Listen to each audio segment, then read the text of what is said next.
Good morning, guys. Welcome back to my channel. This is Coach Hans. So this is another Dji Osmo Action video.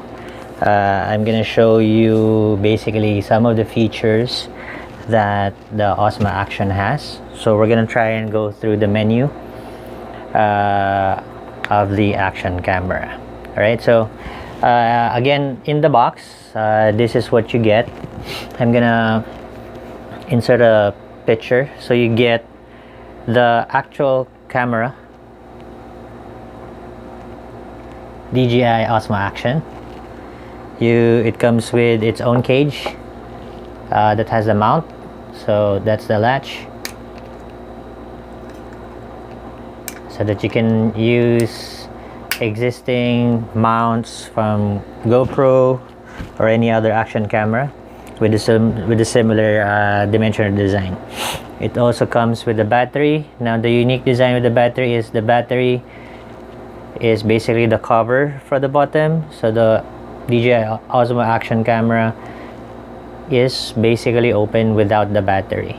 So the battery is the actual cover, and the micro SD card slot is separate.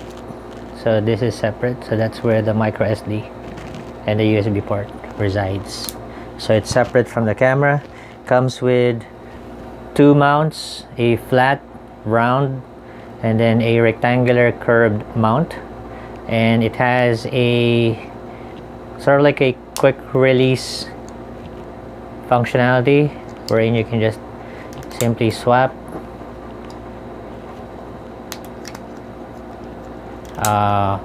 one mount from the other. So there are two, and then of course it comes with the screw, which is different from GoPro. And then it comes with a USB cable, and this is where the battery actually comes in. So that's the small attache case where the battery comes in. So this is basically how it looks like when you get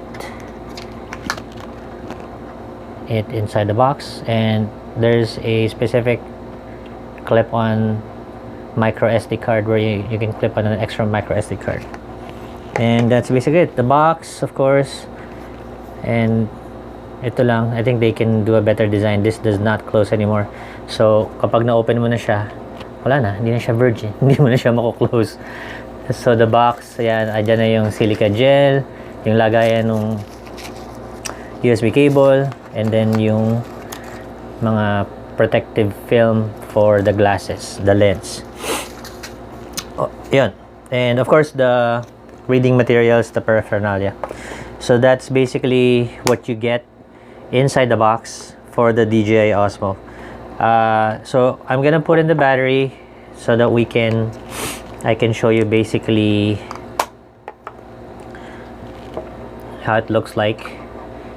So to put in the battery, so you would see that one side is longer than the other. So the longer side, of course, yan siya. So this is where it is. So it mounts like that. The longer side is where the actual lens fits in, and then you just snap it into place. There.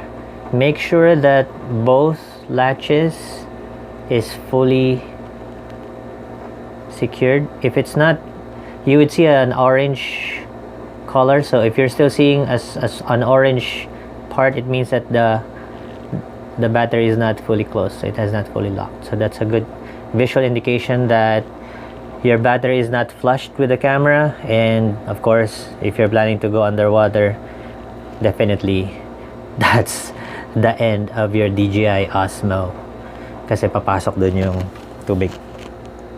Alright, so this is the power button, this is the parang shutter button, and then yung parang quick guide button or something, nakalimutan ko na yung tawag dyan. Andyan yung cover. There's a mic up top, and there's a mic on the side. So meron siyang LED light dito that lights up red or green. And then ito pala is sort of like a vent. Pag tinignan nyo maigi to, ano siya, parang medyo may butas-butas. So it kind of like helps breathe. Syempre kasi umiinit siya. So yun, let's boot it up. So na-upgrade ko na pala siya kasi upon startup, it will ask you to pair it up with the Mimo app. So na-download ko na yung Mimo app sa phone ko. Let me just pull it up. So DJI Mimo, so you have to load it, and then you pair it with to activate the device. So that's how it's going to look like. So that's for the Osmo Pocket and the Osmo Action. On the upper right hand side, that's where you connect it. So I'll create a separate video for the Mimo app on how to use it in conjunction with your Osmo Action. But basically, upon startup, you have to activate the device through the Mimo app, and it would automatically advise you to upgrade the firmware. Basically, to upgrade the firmware kasi they made changes, I think not necessarily sa functionality but more on the aesthetic side of the app itself. Alright, so let's do a boot up. So iilaw yung red dun, and that's how it's going to look like. So you see me. Alright, so basically I'm gonna show you, I'm gonna switch the camera, I'm gonna basically put it in focus on the Osmo Action so that you can see the menu. Okay, so upon boot up, this is how it's gonna look like. You would see the app. So it's a four-way scroll, so you can scroll up. When you scroll up, you would see the shooting modes. So the very lowest is 720p, and the available modes is 240, 200, 240, and 200. As you can see, the Rocksteady or the electronic image stabilization is not available for 720p. Now if we move on to the 1080p, the lowest is 24. Rocksteady is available, 1080p 24. We have 25, we have 30, we have 48, we have 50, 60, 100. 1080p at 100, Rocksteady is no longer available. 1080p 120, 200, and 240. The next is 2.7K, and the lowest is 24, 25, 30. Oh, this is 48 pala, sorry, 48, 50, and then 60. All throughout the range of the 2.7K, Rocksteady is available. The next is 2.7K with an aspect ratio of 4:3. So the lowest is 24, 25, and then 30. For the 2.7K, 4:3 aspect ratio. Next is 4K. So 4K is available at 24, 25, 30, 48, 50, and then 4K 60. And all throughout the ranges, Rocksteady is available. And then last but not least, we have the 4K with the aspect ratio of 4:3. So immediately you can see that 4K with the aspect ratio of 4:3. With 30, the Rocksteady is no longer available, the 25, and the 24. So those are the video modes. So by default, nakaset siya sa video kasi doon ko siya na-set nung umpisa. So you slide it down. So that's the bottom menu. Makikita nyo dyan, naka-video mode siya dito sa lower right. Yung battery nandun. And then wala akong SD card na nakalagay sa device, sa Osmo Action. So kapag sinuwipe naman natin from the left going to the right, wala akong makikita kasi that's where you pull up your images.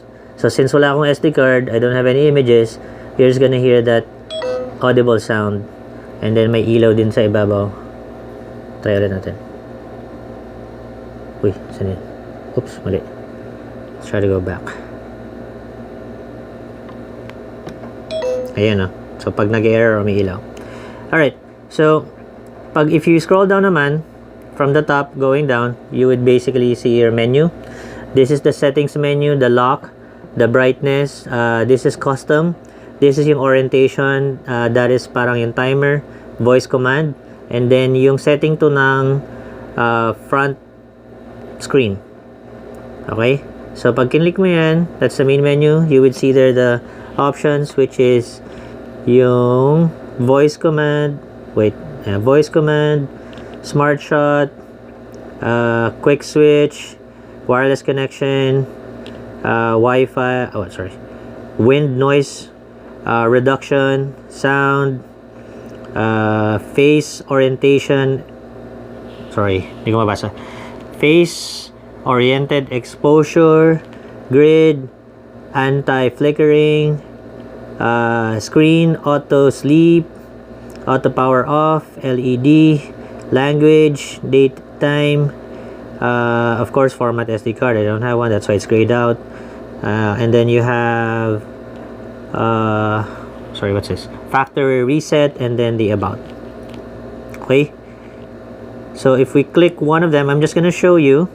So as a voice control, you would see the voice control, the switch on and off, voice control language, the command list. So naka-English yung voice language, of course, and then kapag kinlik mo yung voice command list, it would show you the list of commands that the Osmo Action would recognize. So we have there start recording, stop recording, take photo, switch or screen switch, and shutdown. It's really helpful, especially if you have a full hand. You can simply do that voice command to start recording, stop recording for your Dji Osmo Action. So let's go back to the main menu. So that's the voice command, and then we have snapshot. So ayan, mga modes ng snapshot. We have latest settings, video, photo, slow motion, time lapse, HDR video, burst, timed, and then AEB. Okay, and then when you go back, let's do the quick switch. So ayan, sa quick switch, so you can enable photo then. And then next one is wireless connection. You would see the wireless info, Wi-Fi frequency. Naka 2.4 siya kasi guys, ito one of the troubles that I had when I was trying to upload or download or update the firmware. Naka-auto siya and it's having difficulty connecting to the device. Ilang oras ko atang finigure out yan. So make sure na either naka 2.4 siya or 5, kasi dalawa lang yung option dyan. Auto, tatlo pala. Auto, 2.4 or 5. Depende yan sa frequency ng inyong Wi-Fi. So sa akin naka 2.4. And then reset connection. And then of course, wind noise, on and off lang yan. Yung sound, if you go to sound, you have high, medium, low, or off. And then on and off din sa face oriented exposure, ganun din sa grid, anti-flicker, so naka-auto siya pag binuksan mo siya. You have 50, 60, and auto. Depende to sa, I think, sa screen or sa ilaw, for example, para yung sa flicker. For example, right now, I'm indoors, so depende on, I don't have a metering device, so I don't know. But basically, it's basically dahil yun dun sa ilaw. And then we have screen auto sleep. So pwede siya ng 1, 3, 5, 10, and then never. And then auto power off, either 5, 10, 15 minutes. And then LED, either naka all on, all off, or front LED off only. Language, of course, English, date and time, factory reset, and then about. So that's, doon pa lang yun sa settings dito. And then this one, so lock. So you'll have an option to lock the screen, and then to unlock it, just tap it and then slide it up, na-unlock na siya. Alright, and then yung brightness, of course, and then yung auto. This is more of like a custom setting for you, so you can create and manage custom modes. Kasi pwede mo tong i-manual settings, I'll show you later. And then ito yung setting nung front screen. So dalawa yan, either yung parang may bar sa up and above, or sa top and bottom, or full screen. And then voice control, on and off, kiklik mo lang yan. And then yung ano ba tawag dito, enable spot metering, yan. Oops, sorry. And then of course yung orientation, so either, oops, nag-auto tuloy siya bigla, balik natin.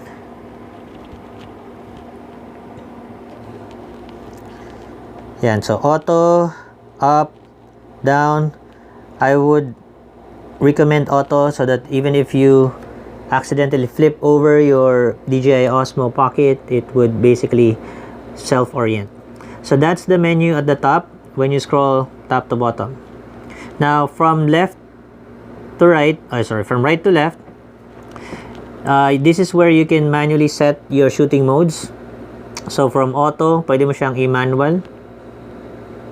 And then you can set your modes there. Oops, sorry. Auto, 100, 200, 400, and so on and so forth. And then, ganun din sa shutter. You can set. So, pwede mo siyang manual. Sa photo yan, and then sa video is another thing. So, yan. You can set that. Ito din. And then ito din. And then ayun pa yung format, or yung format of your video. Okay, so yan, pwede mo siyang i-set up. So that's basically the menu. So and then ang kagandahan pa dito, naka-display yung current setting mo, kung ano yung sinet mo dyan, nakaset siya dyan. Now for this button on the right side, yan sa katabi ng camera, shortcut yan sa shooting modes. If you want to change shooting modes, kasi kanina diba may section doon sa menu on how you can change your shooting modes. But with this button alone, pwede mo na siyang i-select. And you can customize this as far as I know. Pwede kang maglagay dyan ng your own setting. Right now, I'm at 4K, which I don't want, of course. Sige, well, we're not gonna do any videos anyway. So 4K 60. Yan. So that's the menu for yung quick button dito, parang quick button niya. And then of course, this is one way that you can this button here, you can stop and start recording. Okay? Ngayon, to switch it to the front screen, you just double tap 2 fingers. And it would switch the screen. Ayan. So makita nyo, nakaswitch na siya sa harap. The good thing about this as well is it also displays your current shooting mode. Ayun sa baba, 4K 60. We have video, no SD card, and then the battery life. Alright? And then pag switch mo, ganun, tap mo ulit sa likod ng 2 beses, babalik na siya sa likod yung monitor. Alright, and then to lock the screen, pwede mo siyang click mo lang yung display, isa, nakalock na yan. And then ayaw. Another click to open it again. Hindi pala kaya ng double tap na parang phone. Anyway, so yun. So that basically is the menu for the Dji Osmo. Yan. And ito pala guys, this lens cover is removable, so naka-screw siya. And as far as I know, meron ng available filters for the Dji Osmo Action. But locally, hindi ko sure kung meron na. But definitely there is already a company that makes ND filters for the Dji Osmo Action. So depending on what you're doing, what you're shooting, yung modes nyo, yun. And then ito pala is detachable. I just don't want to do it kasi baka mamaya. The reason why this is detachable is para pag nilagay mo siya sa cage niya, accessible siya without basically removing the device or the action from the cage. You can get access to the USB and the micro SD card. So I think this is one of the good features of the Osmo Action that they most probably learned from GoPro. So yan yun. When you get the device, nasa loob siya ng cage. Ayan o. So tingnan nyo dito, kapag nandun yung cover, hindi nyo ma-access. So you have to remove the device to change your SD card or to charge while shooting. And correct me if I'm wrong, guys, ha. As far ang pagkakaalam ko sa GoPro, yung lagayan ng micro SD card is nandun on the same location as the battery. So yung takip ng battery, bubuksan mo, andun yung battery, and then sa gilid niya nandun yung micro SD card or yung lagayan ng card, I think. So in order for you to change micro SD card, kailangan mo tanggalin yung GoPro sa mount, alisin sa cage bago mo ma-access yung micro SD card. So yun, and I think that's basically it for the basic features of the Osmo Action. Now sa Mimo app, there are other settings. May settings pa ditong iba, yung Cine-like. Teka pa, I think pwede kong ipakita sa inyo yun. Ayun, sorry. Pag kinik mo yun, uy, Rocksteady. Saan ba yung Cine-like dito? I can't remember pero ayun, color, nakita ko na. So sa color, you can change it to normal or Cine-like. And then auto, AWB, auto or custom. So pag kinosto mo siya, hindi ko pa napakita sa inyo to. So yan, makikita nyo dyan yung custom setting nya ng white balance. So kanina naka-auto siya, kaya naka-AWB. And then ito naman yung ano ba to? D-warp. Ito yung D-warp. The D-warp basically, since action cameras has a wide lens, so nagkakaroon siya ng warping sa both ends on the left and the right side. So kapag naka-D-warp kayo, pag naka-on yung D-warp nyo, mas parang linear. Ito yung linear mode ata sa GoPro. So mawawala yung parang tabingi sa kaliwat kanan, so mas magiging diretso siya. So that's a good settings, that's a good feature, so that your footage would not always look like naka-fish eye siya. So yun, I forgot to show you that earlier, but definitely that's one of the good features. And of course, ito pa, waterproof. So ito yung mga features niya. Dual screen, which is one of the main reasons why I purchased it, because of that dual screen. It is now for me an all-around camera, not just an action camera, kasi pwede ko na siyang gawing pang vlogging and everything else. 4K HDR video. Sa GoPro wala niyan as far as I know. Electronic image stabilization or Rocksteady, na pinangalanan nila ng Rocksteady.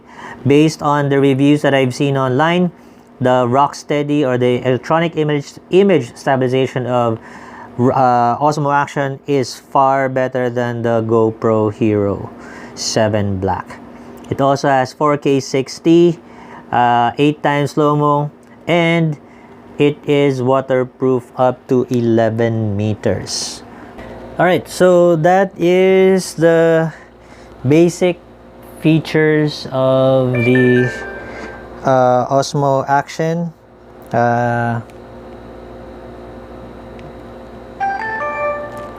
Wait, I'm just gonna turn this off.